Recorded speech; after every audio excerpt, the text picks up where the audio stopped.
My name is Adam Mordechai Klasner. That's what I go by. And we're just going to talk about some more things. So one of the things I want to focus on with you, I really want to understand more about, you talked about with Nachman, you had this passion when you were a little kid that, you got noticed for something that you did by your sister. And she says, I hate to say it, but you're going to become famous one day. What happened in that moment? What was going on for you? Because obviously you remember that. And we remember things that leaves an imprint inside of us. Yeah. What was going on for you when your sister told you that? If you can remember back to that. I don't remember. I think I made a joke or something. Like it was during the 2016 American election. And I think I did something at school, something silly. I don't remember. But it was probably really funny and creative. Yeah. I don't know. My older sister just said that to me and I just remember it. And when she said that to you, it left an impression. Like you felt something. I remember. Yeah. And maybe you just go back to that moment. Like how old were you? Probably 17. 17. And 16, 17. So that's like 5-6 years ago? Yeah. I'm okay to say your age?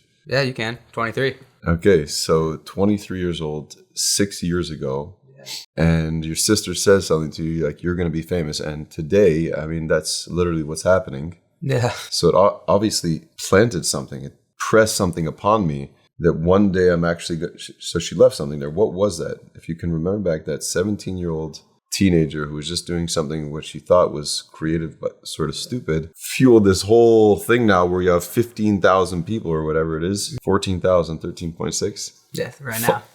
Right now. Growing every day, bro. Following you and like you have a message. Mm-hmm. So something happened then. I think I always just wanted to spread my message with the world. And like my whole life, I was just trying to do that in whatever way I could. And now that I'm finished school, I could literally do whatever I want. Like I'm not bound by school. Like out in high school, I would just get into trouble all the time. And like all the programs I would do, I would just get in trouble because I wasn't following the rules. But now I could just do whatever I want and I could just spread whatever I want to spread and I could control 100% of it. So what is the message that you're trying to spread for all these years? Just like life is awesome. Enjoy it. Don't take things too seriously.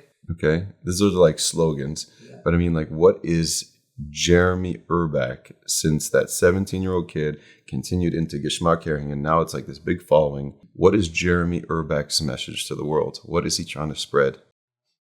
I don't know. Yeah, you do. Come on, let's go. It's just like... So 1 second. Okay, so I'll take you there. So if you could close your eyes, and I want you to imagine being that 17-year-old boy, and your sister says that was annoying, but you're going to make something of it yourself. You're going to be famous. How did you feel? What were you feeling in your body? Felt like fired up. Yeah. Felt fired up. I was like, okay, like we're going to make, like my older sister believes in me and she's obviously a role model of mine. So I guess it felt good. Okay, now I'm going to take you even further back. Should I keep my eyes closed? Keep your eyes closed. It's a game changer having my eyes closed. Yeah. How far back does it go that you felt that fire in your belly? How far back? When was the last time before 17 did you remember feeling that fire in your belly, fired up, like someone believes in me, I'm going to change it, I'm going to change the world, even I'm going to change my class, I'm going to make something happen? What age? Take me back. I feel like I don't remember my childhood. Okay. Yeah, stay with 17. Wait, what was the question again? How did it feel? That same feeling that you're feeling with this being fired up and someone believing in you, did you ever feel it like by your bar mitzvah or when you were 10 years old or 11 years old or like that someone, do you remember an incident that someone believed in you and you just did something that was, or you knew that you would be something great? No, I think that was like probably the first time. Wow. Yeah. So how does it feel right now? We'll open our eyes in a sec, but how does it feel right now to feel that experience? It's like it feels great. It feels like rewarding and fulfilling. And I know we're doing this live, so people are seeing this, but just, so there's a part of you that's thinking that, but just feel into that. Because I think the reason why I'm asking you, it's important to remember these moments in life because these moments, you could open your eyes now, these moments could anchor us. And if we could always know that I could go back to this anchor, so even when I'm feeling down about something, then I know there's a place that I could visit. In my imagination, I could go back to that space and say, hey, I felt really powerful. I felt fired up. Someone believed in me. And you know what? I need to visit that space to get reinvigorated. And sometimes we need to do that in life. Mm-hmm. Yeah. Wow. Thank you for that. That was deep. Thank you. Yeah. The eyes closed was a game changer. Yeah. Yeah. I was scared I was gonna cry on camera, but I don't really cry. See, you're the new generation. The new generation, there's no tears to cry. Yeah. Meaning our generation, we grew up, there was reasons to cry. Our parents were nervous at times. School was tough. Well, I think now we have new reasons to cry. You do, but I think your parents were more emotionally in tune than my parents were. Like the people that grew up post-Holocaust, they shut off their emotions. And I think the next group of parents, like the people that were born in the 70s and the 80s, they're a little bit more in touch with their emotions. They're more emotionally in tune. So their kids are going to be even more in tune with their emotions. Emotions like as in terms of Yiddishkeit? Emotions, no, emotions in terms of I'm sad, I'm scared, I'm anxious, I'm angry, I'm happy. Just more in tune with that. I feel like I'm not really in tune with my emotions. I think you're so in tune with it, you just can't label it, but I think you are in tune. If you could distill it down to one message that your sister told you, which actually if I'm gonna roll the dice a little bit here and just say that the day that your sister told you that, it was so deeply impressed in your whole nervous system, everything about you, that it was a moment that you'll never forget. What's a moment that we never forget? A moment that we never forget in life, and we talked about this yesterday, we were learning, is I was fully present. The power of really who I am, present to the bigness of who I am, the infinity of who I am and who I can become as a person, that godly spark inside of me just woke up. And it was a strong belief in myself, belief in mission. And now actually you're doing that, you're giving that to the world. You are giving that message to the world. Believe in yourself, believe in the power of the godly soul and the expressions of it, the Torah, the mitzvahs, the stuff that you're putting out there is someone believed in me. So I'm going to show you how to believe in yourself. Does that make sense? Do you resonate to that message? I don't. I feel like in the moment it was more like just her making a comment. And then now, like, as I'm getting a lot of followers on Instagram, it's kind of like, hey, she said this all the way back when I was 16. And it's like, who knew? It's like prophecy. Is it prophecy? Or in that moment that she told you that, did something wake up inside of you to become the person that you are? No, I think I was always destined to become this. Of course. But along destiny, I'm going to meet certain people that are going to wake up my truth. So when you said before, like old people, they woke it up for me, like when they started believing. Well, I think that's a similar thing. There's an older person in your life. Yeah, maybe. That's believing in you. Yeah. And then just it keeps on tapping at that. Like some of these older, wiser people are believing in me as a leader, and that feels good. And the more I can get in touch with that feeling and that goodness, the more it's going to fuel me to go out and to spread the light and to spread the world this message. Which, again, if we're going back to the core message, what is your core message? What are you really trying to tell the world? Just Am Yisrael Chai. That's the core message. So Am Yisrael Chai means long live Israel, or like it will live forever. But no, like long live us, the Jewish people. The Jewish people. Okay, so we can live long, and then we can live while we're in this world in a way that we can really feel like we're connected to the sense of mission, of pride, of who we are.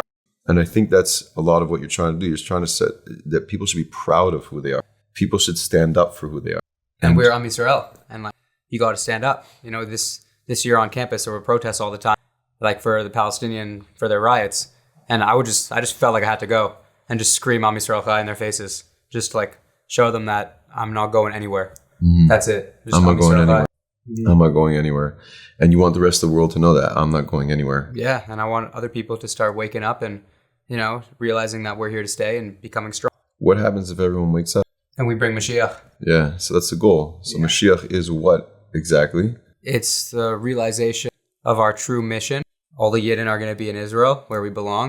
It's just all going to make sense. You feel it. You can feel it in the world. Yeah. It's like October 7th happens. What happens October 7th? It should have been some of the darkest and worst memories, and should have actually broken us as a people and left us down in the ground feeling helpless. I mean, when you think about it, we are, and the story continues, the narrative continues. We're a nation of the few that's always taken on the many. Mm-hmm. How many Jews are there in the world? There's 16 million Jews, right? And it's not a lot. And the idea of Mashiach consciousness, like what you're saying of bringing Mashiach, is that the truth doesn't need to be from 1 billion people or 2 billion people. The truth is so loud, like a little bit of light expels a lot of darkness. Truth is so loud that you only need to give it to the few. It only shows how valid the truth is. And valuable, because it's only, 100%. So we're the keepers of that, and we got to be proud of that. And Mashiach consciousness is revealing the truth, because when we're in Gullus, the truth is in exile. And so when you go out into the streets and you go out into the world, you're lifting people up after such a hard, difficult experience with the Jewish people have experienced this year, you're actually waking up the Mashiach inside of them. That powerful light that you go out and say, no, you're not going to take that away from me. That part of me that no one can ever take away from you. You're waking that up inside of people. You're changing people's lives. Can you tell me a story about someone's life that you changed, that you felt like from what you're doing, you've seen, because you've been doing it for a bit now, that you've seen a difference in people? Yeah, so this one kid, I met a Gishmak Herring fan who told me he only started wearing tzitzis when he saw me wearing tzitzis in a video. And at that moment, I was like, okay, I have a real impact. Yeah, there's tons of times like where I find out people know me and like they're in a completely from community. I don't know how they would have known, because it's all on social media mainly, but that was just cool to know that we're making waves and impact. Also, someone told me who works, I guess at one of the religious schools in the city, that all the students just call each other Yidlings now.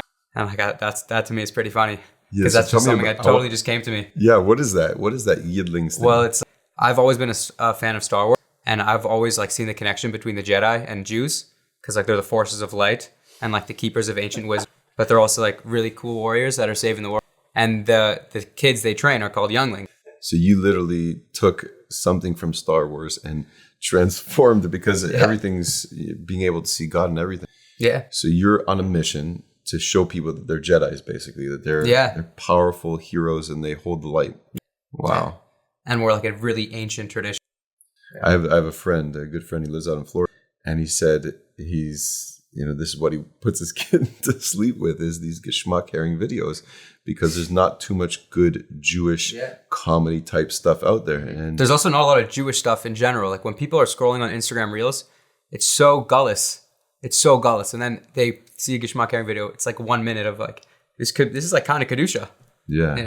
Well, it's not kind of Kedusha. It is Kedusha. Yeah, it's Kedusha, I guess. Yeah, you're spreading Kedusha. Yeah, wow. You're spreading holiness. Yeah, and I'm just having fun. You're an ambassador of the sacred light that God gave us.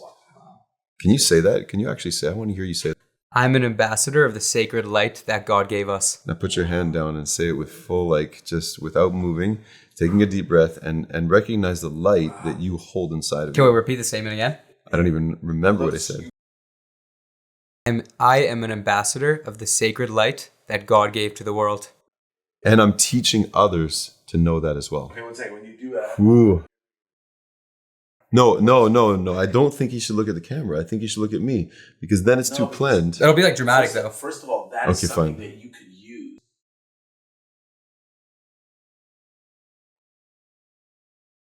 I don't really like talking about myself that much.